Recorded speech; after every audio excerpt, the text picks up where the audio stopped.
Hello everyone, welcome to another video. So today we are building 100% serverless EKS test lab using AWS Fargate.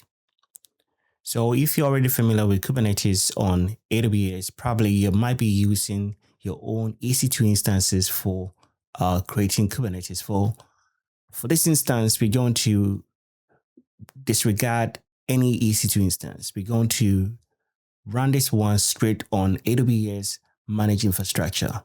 So by the end of this video, you understand how Fargate Profile works, and you have your own serverless cluster running a sample application. So let's build it. Before we open the terminal, this is a quick startup guide. So I'm assuming you have the holy grail of the EKS tool already installed in your infrastructure. So what I mean by that is you should have AWS CLI installed in your terminal, and also the Kubernetes also installed as well. So for you to obviously utilize Kubernetes, you should have that installed. And crucially, you should have eksctl installed as well. So if you don't have any of these installed, then I will have a link below the video. Right. I'm just going to have a quick way of checking how to see if these tools are installed. So to check whether the AWS CLI is installed, it's very straightforward. Just type in AWS, then space, hyphen, and then just type in version. And that should give you the version of the instance of the AWS CLI that is installed on your computer. So now let's also check whether we have the Kubernetes installed as well. So that means if you do have the Kubernetes CTL deployed. So to do that, also just type in kubectl and then space version, and that should give you the version number. Likewise, let's check to see whether the EKS CTL is also installed. So just type in EKS CTL version, and that should give you the recent version number. So like I said, if you do not have all these three tools installed, I'll have a link below the video, which will give you the steps on how to deploy all of these. These are crucial for this lab. So once you have that one out of the way, what we're going to do is we can start with the installation. So I'm just going to quickly clear my screen, and I'm just going to move this terminal away. And if I go to my console on AWS, I can instantly go to EKS, and you notice that I do not have any cluster deployed currently. So once we do deploy a cluster, then it should show up here, but we're going to use a CLI for this deployment. I mean, you obviously use other means of deploying this by using the console, by creating the cluster from here, or you can even leverage CloudFormation for that purpose. But for this video, we're going to utilize the CLI. So I'm just going to bring out my CLI once again. Now, we're going to start the process. So we're going to use the EKS CTL because life is too short to write like 5,000 or 500 lines of CloudFormation for this test lab. So just to keep it simple, we're going to use the EKS CTL, which will essentially deploy the entire VPC, the control plane, and also all the network that is required with just a simple command. So the command we're going to use for this deployment is this. I'm just going to paste it right here. I'm just going to walk you through this command. So with a command, this will create a cluster, and we're going to give the cluster this name, the Fargate-lab, and we're going to deploy it at this specific region. And we're using this parameter of Fargate, which means that we're going to deploy it using serverless environment. We're not going to deploy any EC2 instance. So this is the switch that will ensure that happens. So once you type in the command, this might take about 20 minutes to complete. So you simply just click on enter, and it should start the process. So like I said, this will take a bit of time to complete. So make sure you give yourself some coffee, or probably hit a thumbs up on this video if you are liking the video so far. All right, so the deployment I've already started. This will take a while to complete, but we can actually monitor the progress on the console as well. So if we navigate to CloudFormation, we should see this going on. So I'm just going to go straight to CloudFormation. And there you have it. The deployment is currently in progress right here. So I can click on it and you should be able to check the events going on. So here we go. Deployment is going on well. Or you can simply just monitor it directly from the terminal as well. All right, we are back. So the cluster is built successfully. Now, before we deploy an app, we have to understand the most important aspect of the EKS Fargate. That is the Fargate profile. Native Kubernetes doesn't really know what Fargate is. It just wants to schedule polls on nodes. So a Fargate profile actually acts like a bridge. It tells AWS, hey, if you see any poll trying to launch in this specific namespace, intercept it. And instead of looking for EC2 server, launch it on a Fargate serverless compute. By default, eksctl set up a profile for the default namespace and also the kube system namespaces. But we want to set up our own namespace. So we're going to set up our own profile, which we will name it as a serverless app. So to do that, you simply run this command here. So I'm just going to paste that command in. So essentially what this command will do is it will create this namespace here in our cluster.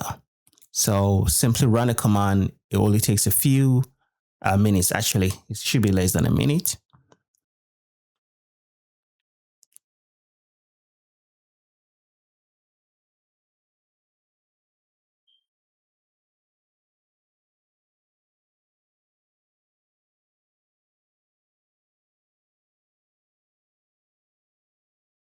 All right, so it has successfully created the namespace. So that means any port we deploy in this specific namespace will use the Fargate. So it's quite straightforward, simple as it is. So now that we have this, what we're going to do is we're going to now create that specific namespace. So to do that, let's just simply type in kubectl and then create namespace. And then we type in that namespace, which is serverless app. All right, so the namespace has been created successfully. So we should be able to see it when we type in kubectl get namespaces.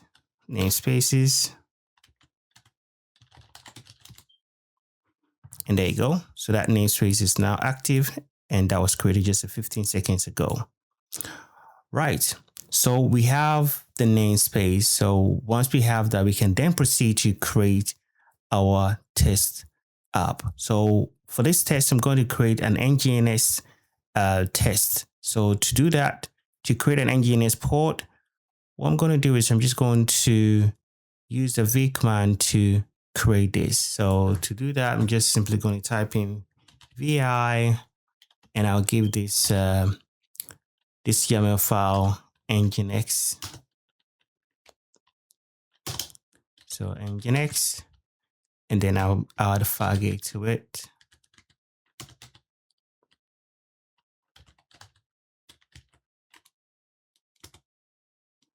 All right, so I'll press the I key so I can insert a test. I'm just going to paste the test to deploy.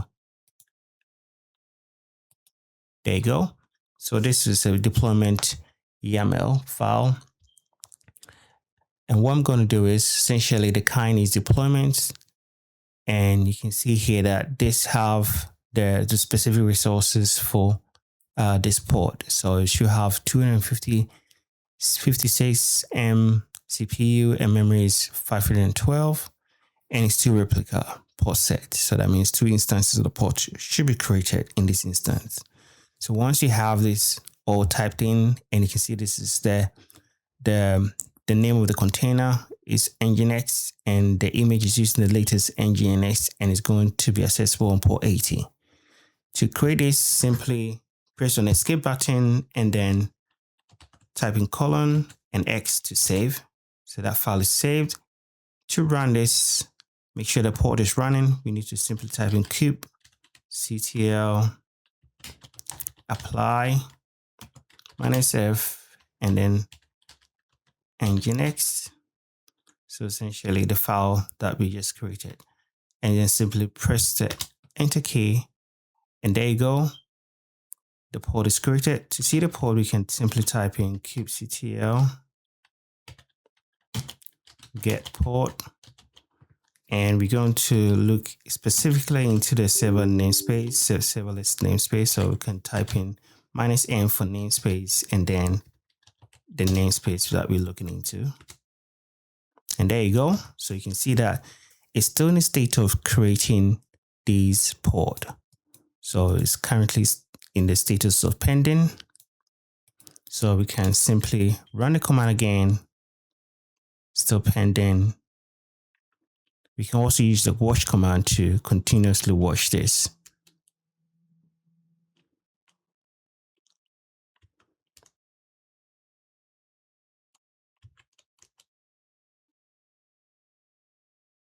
So to use the watch command to watch this, we can simply type in watch, and then we can then type in the command again. So if I type in then kubectl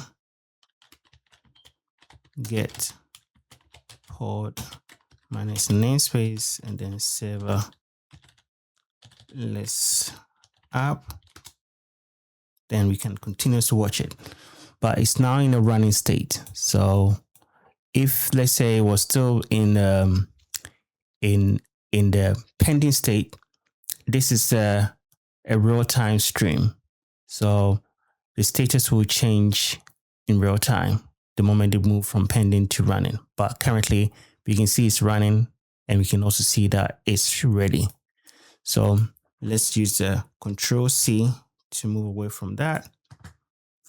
And then we can see that the port is running, and it's in this specific namespace. All right, so you might ask the question, okay, how will I know whether this is actually running a serverless, but serverless not on the EC2 instance? So to do that, probably you can use a kubectl get port.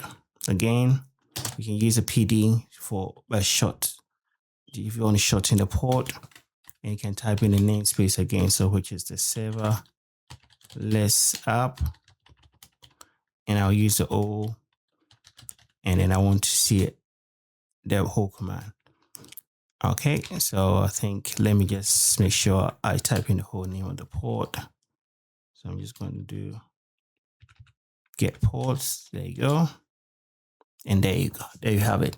So you can see the node, it has Fargate in front of it, which indicate that this is running on Fargate and it's not running on an EC2 instance. If this was an EC2 instance or a node, then you should probably see it here as well. It should reflect in here. All right. So the other thing we can also do as well is that we can go straight to the console, and let's go into EKS.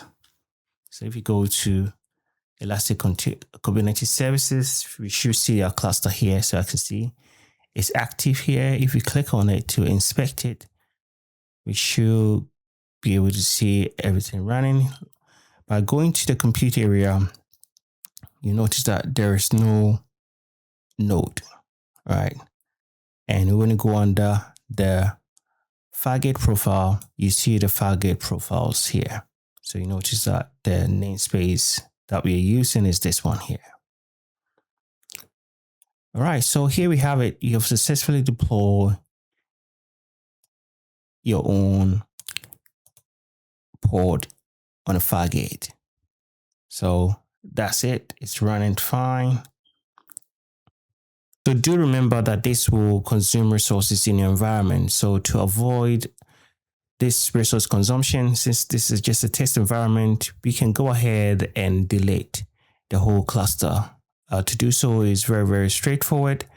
Essentially, you just run the eksctl delete command to delete the cluster. So to do that, simply type in eksctl delete cluster,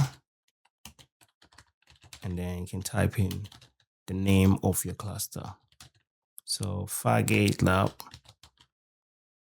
and then specify the region, which is US East 1. And that's about it. So once you initiate the command, it should start the delete sequence. You should be able to then also track it using the CloudFormation. So if I go back to CloudFormation, you notice that the whole process will start deleting. So if I click on it, it shows that the delete process. So I can simply click on the event. And when you check the event statuses, let me see if I can move this one to, let me just move this one here. So you should be able to track it directly from here.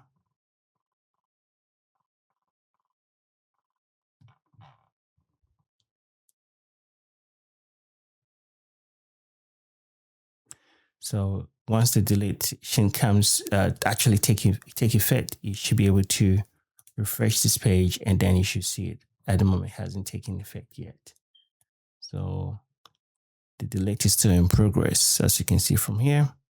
So this will take a bit of time to really remove the whole cluster. So this is where I'll end the video. So if this video helped you out, make sure you hit the thumbs up and make sure you do subscribe, and I'll see you in the next one. Peace out.